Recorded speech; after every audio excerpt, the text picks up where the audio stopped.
जो अध्ययन बिंदु है वो है नई कविता के प्रमुख कवि और उनकी रचनाओं से संबंधित। इससे पिछली अपनी जो कक्षा थी उसमें बातचीत की थी नई कविता की काव्यगत विशेषताओं के बारे में। आज ये अपने हिंदी साहित्य के इतिहास का जो अंतिम बिंदु है, नई कविता के प्रमुख बिंदु। इसके बाद में जैसे कविता का जो काल आता है, साठोत्तरी कविता है, समकालीन कविता है, युयुत्सावादी कविता है, सहज कविता है, कविता है, बीट कविता है, ये सब भी अपने पाठ्यक्रम में नहीं है। इसलिए अंतिम बिंदु के रूप में हम बात करेंगे केवल नई कविता और नई कविता की विशेषताओं के बाद में इससे संबंधित जो प्रमुख कवि और उनकी प्रमुख जो काव्य रचनाएं हैं उससे संबंधित। पहला इसमें जैसे नाम अपने जो है सर्वेश्वर दयाल सक्सेना, इन्होंने हमारे देश की बेरोजगारी, हमारे देश की प्रजातांत्रिक शासन व्यवस्था, हमारे देश की संसद, गरीबी, आम व्यक्ति, इनसे संबंधित जो मुद्दे हैं वो अपनी कविताओं के माध्यम से उठाए हैं। उन्होंने अपनी कविताओं का माध्यम केवल आम व्यक्ति को बनाया है, आम व्यक्ति की पीड़ाओं को बनाया है और ये बताने की कोशिश की है कि हमारे प्रजातंत्र की जो विसंगतियां हैं उन्हें कैसे दूर किया जा सकता है। इनसे संबंधित जो बातें हैं आपके सर्वेश्वर दयाल सक्सेना ने बताई है।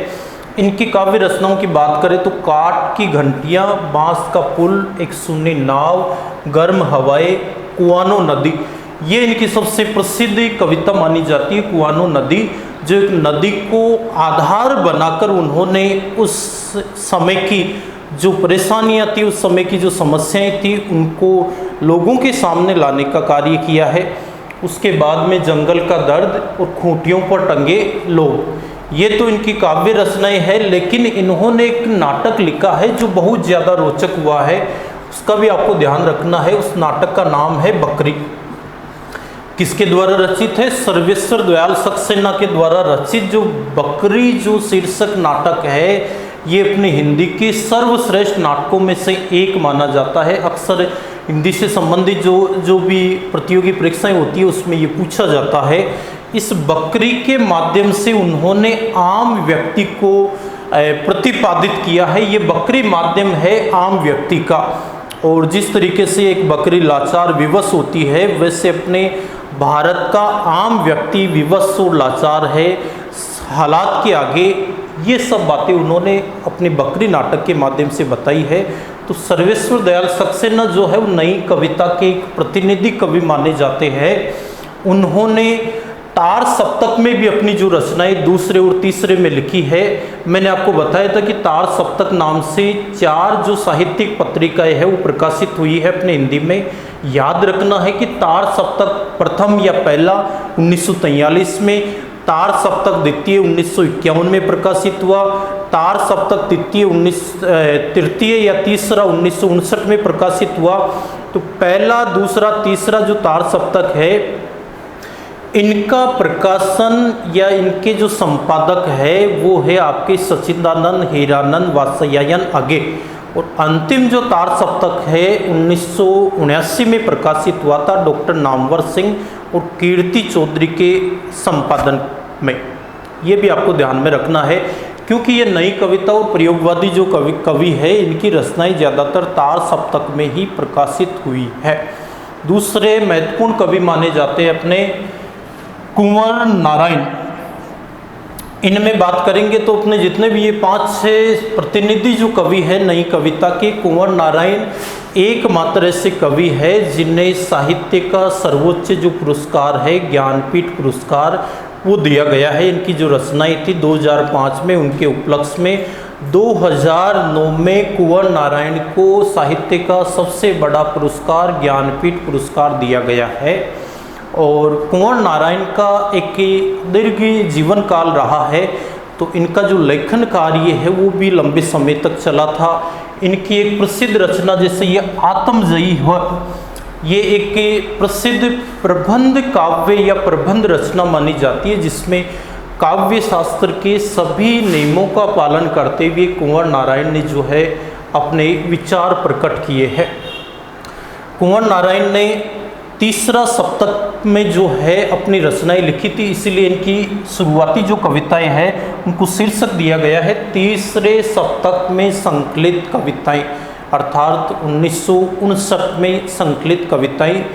एक इसका समय भी आपको ध्यान रखना है नई कविता का कि प्रारंभ 1954 में हुई थी, जो पिछली कक्षा में अपने बातचीत हुई थी। कब तक चली? 1960 तक, अर्थात साठोत्तरी कविता शुरू होने तक नई कविता का दौर माना जाता है।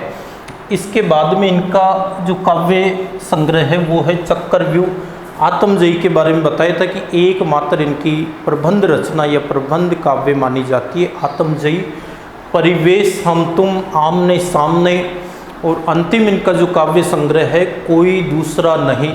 तो कुंवर नारायण ज्ञानपीठ पुरस्कार से सम्मानित थी, कवि और लेखक हैं हिंदी के। इससे पहले वाले इन दो की हम बात करते हैं कि सर्वेश्वर दयाल सक्सेना और शमशेर बहादुर सिंह, इन दोनों को साहित्य का अपने भारत में दूसरा जो सर्वोच्च पुरस्कार दिया जाता है साहित्य अकादमी पुरस्कार, उससे शमशेर बहादुर सिंह और सर्वेश्वर दयाल सक्सेना को सम्मानित किया गया है। शमशेर बहादुर सिंह जो है, इन्होंने अपने व्यक्तिगत जीवन में अनेक ही मुसीबतों का सामना किया है, अभावग्रस्त जीवन जिया है। ये बताते कि बचपन में माता पिता की मृत्यु हो गई, बाद में शादी होने के कुछ वर्षों बाद में पत्नी की मृत्यु हो गई थी, इसीलिए इनको एक स्थायी आवास की हम जो बात करते हैं वो बहुत ही कम नसीब हुआ था। हाँ, इनकी एक विशेषता ये बताते शमशेर बहादुर सिंह की, ये दो भाई थे जिन्हें बचपन में इनकी माँ राम और लक्ष्मण कहकर पुकारा करती थी। इन दोनों भाइयों का जो अटूट प्रेम था वो अपने जीवन के अंत समय तक बना रहा था, जो अपने आप में एक मिसाल प्रस्तुत करता है। अब इनकी काव्य रचनाओं की अगर बात करें तो शमशेर बहादुर सिंह ने जो रचना, एक तो दूसरा सप्तक में संकलित है इनकी रचनाएं, अर्थात दूसरा तार सप्तक है 1951 में जो प्रकाशित हुआ था, उसमें कुछ कविताओं को शामिल किया गया है। इसके बाद में चुका भी नहीं हूँ मैं इतने पास अपने, काल तुझसे होड़ है मेरी, और उदिता, जो सबसे ज़्यादा इनकी चर्चित जो रचना मानी जाती है, काल तुझसे होड़ है मेरी। इसी काव्य रचना की एक विशेषता ये है कि इसमें जो कविता उन्होंने प्रस्तुत की है वो एक एक दो दो शब्दों के इन्होंने वाक्य बनाए हैं, मतलब कम शब्दों के माध्यम से, और सारपूर्ण जो बात है वो आपके शमशेर बहादुर सिंह ने अपनी काव्य रचनाओं के माध्यम से प्रस्तुत की है। दूसरा इनकी हम बात करेंगे भाषा की, तो इन्होंने सशक्त जो शब्द है प्रतीक बिंब के माध्यम से प्रस्तुत किए हैं, इसलिए शमशेर बहादुर सिंह को एक बिंब धर्मी कवि के रूप में भी जाना जाता है। इन्होंने हमारे आम जीवन से जुड़े हुए जो बिंब है उनको माध्यम बनाकर, उनको आधार बनाकर इन्होंने अपनी कविताएं लिखी है। फिर अगले कवि है अपने जगदीश चंद्र गुप्त, जो नई कविता के महत्वपूर्ण हस्ताक्षर माने जाते हैं। मैंने नई कविता के प्रारंभ में मैंने आपको बताया था कि दो ऐसे हिंदी के विद्वान है जो नई कविता नाम से एक साहित्य की पत्रिका का इन्होंने संपादन किया था। एक जगदीश गुप्त, या जिनका दूसरा नाम कई जगह चंद्र भी लगाते हैं, जगदीश चंद्र गुप्त, और दूसरे थे रामस्वरूप चतुर्वेदी। इन दोनों को ही नई कविता प्रारंभ करने का पूर्ण रूप से श्रेय दिया जाता है। तो यहाँ बात करेंगे कि ये जगदीश जो गुप्त है ये नई कविता के प्रारंभ करता है, और दूसरा एक साहित्यकार के रूप में अगर हम बात करेंगे कवि के रूप में, तो इनकी जो सब अधिकांश कविताएं हैं वो नई कविता के दौर में लिखी गई है। नदी के पांव, शब्ददंश, युग में, गोपा गौतम, बोधि वृक्ष, शंबुक और हिम विद। सबसे अधिक इन्होंने जो कविता का माध्यम बनाया है वो महात्मा बुद्ध को बनाया है। उनके सत्य और अहिंसा के जो सिद्धांत थे, उन सत्य और अहिंसा के जो सिद्धांत है उनको अपनी कविताओं के माध्यम से लोगों को महात्मा गांधी और गौतम बुद्ध के पद चिन्हों पर चलने की जगदीश गुप्त ने जो है वो प्रेरणा दी थी। ये स्वयं ये बताया जाता है कि अपने निजी जीवन में गांधीवादी विचारक थे और गांधी जी के जो सिद्धांत थे उनको इन्होंने अपने जीवन में प्रत्यक्ष रूप से अपनाया था। यही कारण है कि इनकी जो अधिकांश कविताएं हैं वो महात्मा बुद्ध के जीवन दर्शन पर आधारित है, महात्मा बुद्ध के सिद्धांतों पर आधारित है। महात्मा बुद्ध ने जो ज्ञान दर्शन लोगों को करवाया था उस पर आधारित है। अगले कवि की हम बात करते हैं फिर दुष्यंत कुमार। दुष्यंत कुमार का जीवन काल बहुत ही अल्प रहा है, लेकिन इनकी जो गज़लें हैं वो आज भी बहुत ज़्यादा चर्चित है।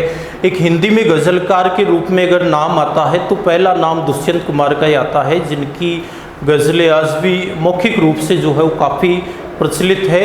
इनकी सबसे प्रसिद्ध जो रचना है वो है साए में धूप। ये प्रसिद्ध इनकी काव्य रचना मानी जाती है।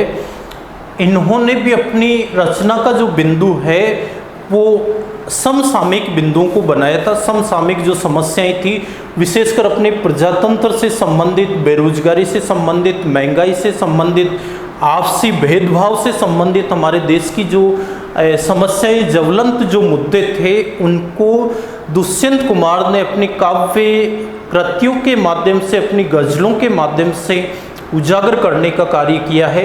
अन्य रचनाओं में सूर्य का स्वागत, आवाज़ों के घेरे में, जलते हुए पवन का बसन, ये इनकी प्रमुख काव्य रचनाएं मानी जाती है दुष्यंत कुमार की।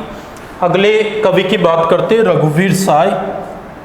इनकी जो रचनाएं हैं वो तार सप्तक द्वितीय और तृतीय में शामिल की गई है। अधिकांश ध्यान रखना है 1951 और 1959 में जो तार सप्तक प्रकाशित हुआ था। काव्य संग्रह की सीढ़ियों पर धूप में, आत्महत्या के विरुद्ध, हंसो हंसो जल्दी हंसो और लोग भूल गए हैं, ये रघुवीर साय की प्रमुख की काव्य रचनाएं मानी जाती है जो उन्होंने नई कविता के दौर में लिखी थी। अंतिम कवि की बात करेंगे धूमिल, जिनका वास्तविक नाम है सुदामा पांडे, और उन्होंने जो रचनाएं लिखी है वो धूमिल के नाम से लिखी है। उन्होंने अपने नाम को आधार बनाकर एक रचना लिखी है सुदामा पांडे का प्रजातंत्र, जिसमें उसने हमारे प्रजातंत्र और संसद में होने वाले जो कार्य है उनको व्यंग्यात्मक रूप में प्रस्तुत किया है। लोगों के सामने ये बताने का श्रेय जो है वो धूमिल को दिया जाता है कि किस प्रकार से हमारी जो संसद है पूरे देश का शासन संचालित करती है, उसमें कौन कौन सी कमियां हैं, बुराइयां हैं, किस तरीके से देश के लोगों का प्रतिनिधित्व करने वाले जो सांसद है वो एक प्रकार से लोगों को धोखा दे रहे हैं। ये सारी बातें उन्होंने धूमिल ने बताई है। दूसरा संसद से सड़क तक, इसमें उन्होंने जयप्रकाश नारायण का जो आंदोलन चला था उससे संबंधित जानकारी भी जो है वो धूमिल ने प्रस्तुत की है। और धूमिल की जो कविताएं हैं वो अधिकांश प्रजातंत्र पर ही आधारित है। तो ये अपने नई कविता के प्रमुख कवि थे, जिनकी प्रतिनिधि कवियों से संबंधित और प्रतिनिधि काव्य कृतियों से संबंधित बातचीत हुई थी। नई कविता की काव्यगत विशेषताएं, नई कविता कब प्रारंभ हुई, कौन उसके जन्मदाता थे, उससे संबंधित बातचीत अपनी पिछली कक्षा में हुई थी। अब हम अगली कक्षा में बातचीत करेंगे अपने पाठ्यक्रम में जो चयनित जो निबंध है उससे संबंधित बातचीत करेंगे।